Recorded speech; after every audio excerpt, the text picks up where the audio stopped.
Well, hey there, fellow sojourners, and welcome back to another edition of Appropriating the Culture. On today's episode, we discuss the fallout from the Chiefs kicker giving a commencement speech at a Catholic college. I'm Pastor Shane, and I'll be out kicking the coverage today as we appropriate some culture.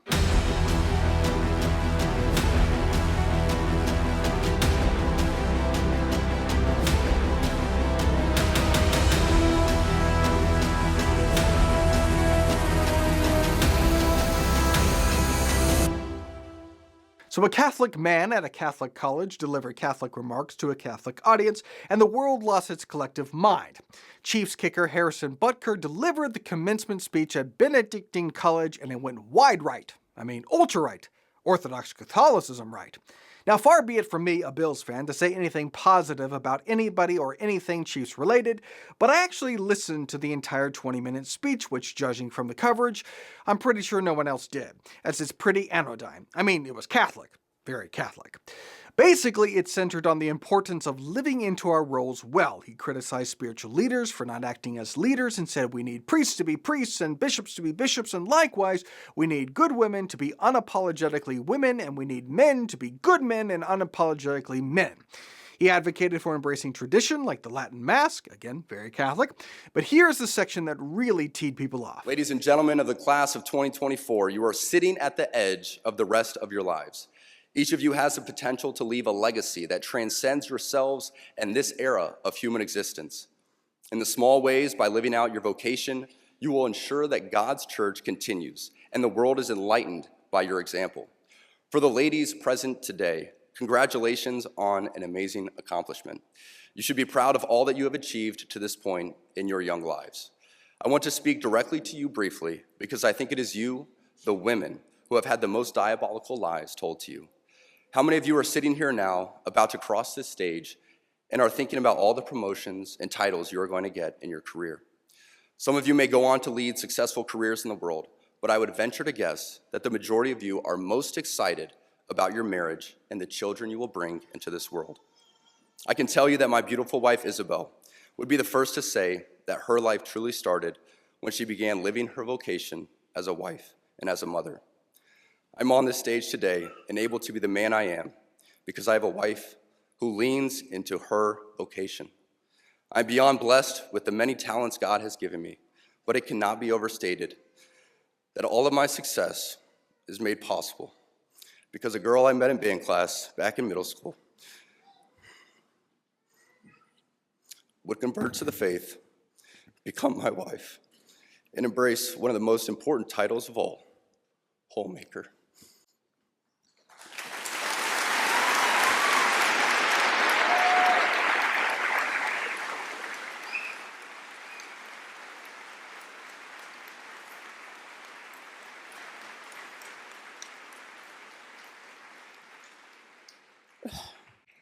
She's the primary educator to our children. She's the one who ensures I never let football or my business become a distraction from that of a husband and father. She's the person that knows me best at my core, and it is through our marriage that, Lord willing, we will both attain salvation. I say all of this to you because I have seen it firsthand, how much happier someone can be when they disregard the outside noise and move closer and closer to God's will in their life. Isabel's dream of having a career might not have come true, but if you asked her today if she has any regrets on her decision, she would laugh out loud without hesitation and say, heck no. Oh, the horror. The NFL immediately distanced themselves from those sentiments, saying that Butker was speaking in a private capacity, and he does not represent the views of the NFL, which is certainly true. The view of the NFL is that you can choke your wife, you just can't get choked up talking about how much you love your wife. You can smite her all you want, you just can't be smitten with her. Let's take a look at some Chiefs players' behaviors. Tyreek Hill has a history of domestic violence, including his time with the Chiefs. He was investigated for battery when his 3-year-old son suffered a broken arm.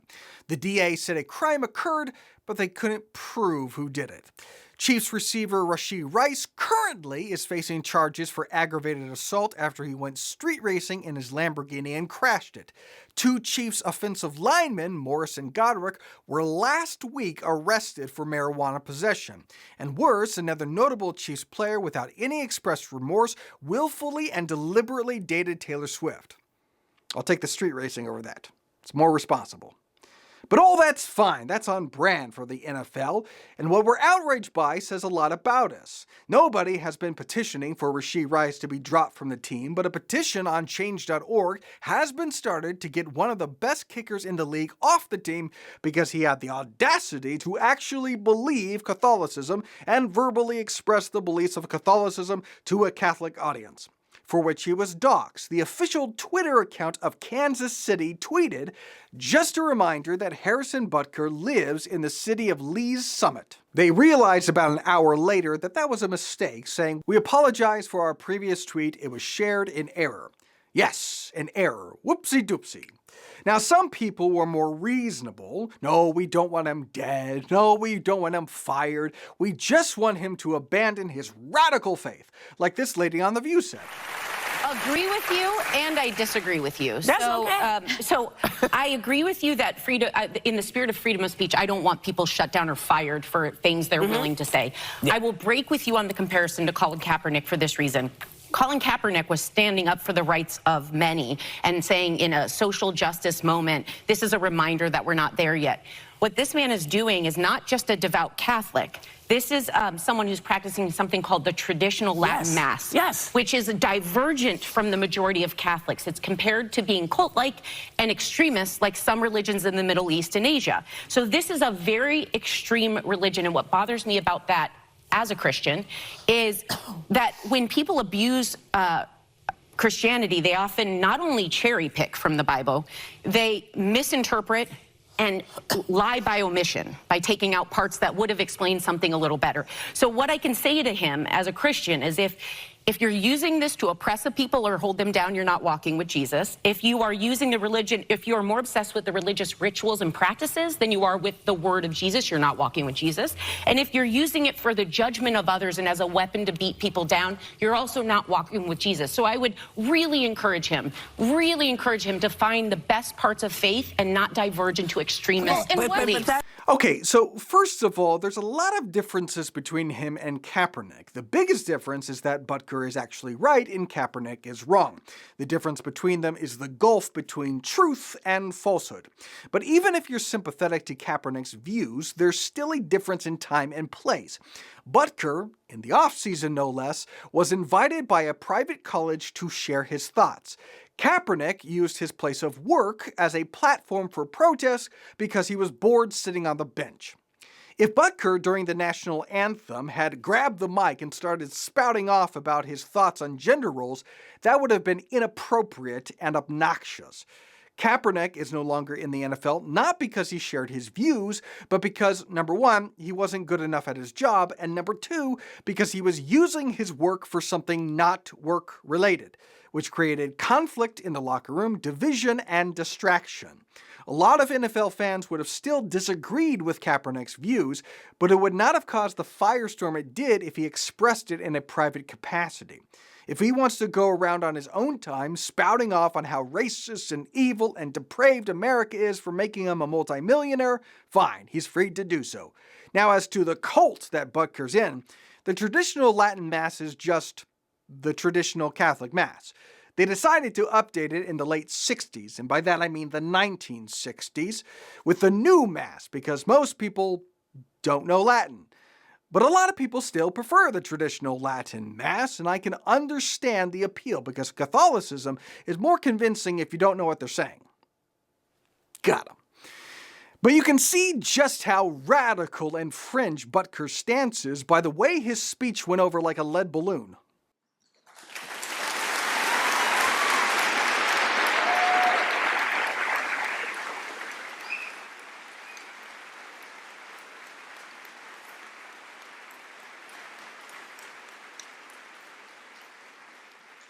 I mean, just listen to that outraged applause. But there is real outrage from his fellow co-worker, or ex-co-worker, as an ex-Chiefs cheerleader shared her private thoughts on TikTok. You know, we have several things in common. First and foremost, until a few months ago, we were both employed by the Kansas City Chiefs. I cheered you on for 6 years straight. And with that, I would assume we went to the same PR training. But since all of that obviously left your brain when you went to go give that speech. I thought I'd be a good coworker. Share my notes. Let's get started. These are big. Biggest takeaway is you now represent a $1 billion organization. You are no longer just Harrison Butker. You are now Harrison Butker, who plays for the Kansas City Chiefs. And anything you say or do that doesn't align with that brand, scissoring just like the lesbians you hated in that video, will be grounds for termination.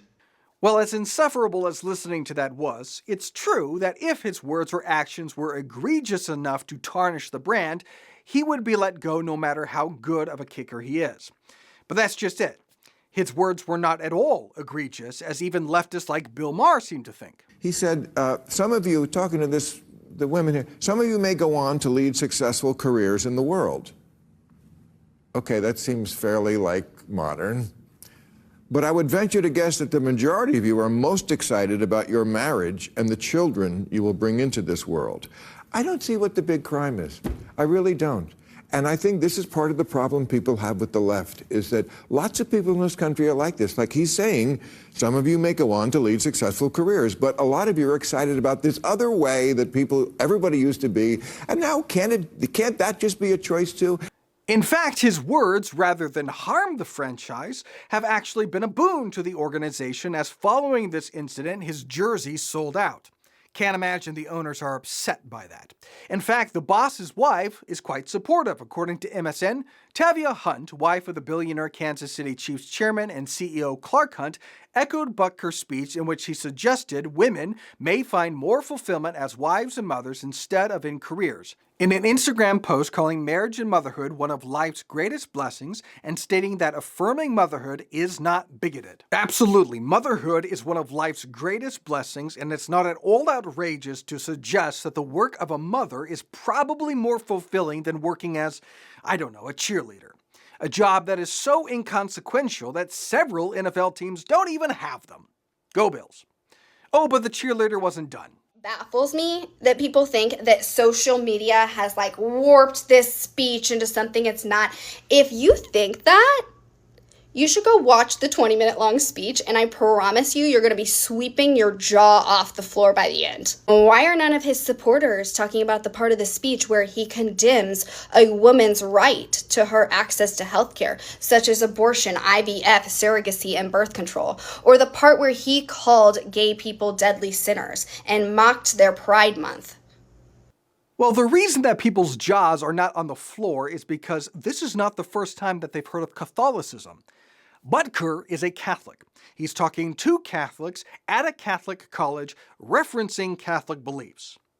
You're confused. Let me try to explain this. Catholics are people who subscribe to Catholicism, and Catholicism is a worldview with doctrine, with a certain set of beliefs. And so, if you adhere to those beliefs, you're a Catholic. And the beliefs are not secret. They're out there, readily available. You can look them up. There's a lot of literature on it. There's websites and such. And if you take just a little bit of time to look into it, you'll find that Catholics are against birth control. That's a defining feature of Catholicism. They're against IVF and certainly against abortion. Catholics are against pride and homosexuality and regard both as sin. In fact, that's true throughout Christianity. Are you also shocked to find that water is wet? I don't know. I guess some people are not familiar with Catholicism. That's low. Other thing we have in common, Harrison, is we are both Catholics. And I want everyone to know that our God preaches love and not hate. You're confused. Let me try this again. Catholics are people who subscribe to Catholicism. You don't seem to subscribe to Catholicism, so you're not a Catholic. And that may seem like a bold statement, but it's not. If I'm a card-carrying member of PETA and I hear a speech that suggests that eating animals is unethical, and I respond to that speech in outrage and go on TikTok to express how vehemently I disagree with that speech, then I think it's pretty safe to say I don't know what PETA is, and I should probably return my card. But I think this entire kerfuffle is pretty revealing. When you throw a rock into a pack of dogs, you know which one you hit by the one that yelps. And the demonic shrieks that went out over this speech might be a good indication that the emphasis on the importance and significance of domesticity might be the crucial battle line in this spiritual war. Well, that'll do for today. If you like what we're doing here, like, subscribe, tell a friend, buy my latest book, 6 Rounds for the Witching Hour, leave a 5-star review, follow me on the socials, join my author's Facebook page, and I'll see you next time for more Appropriate in the Culture.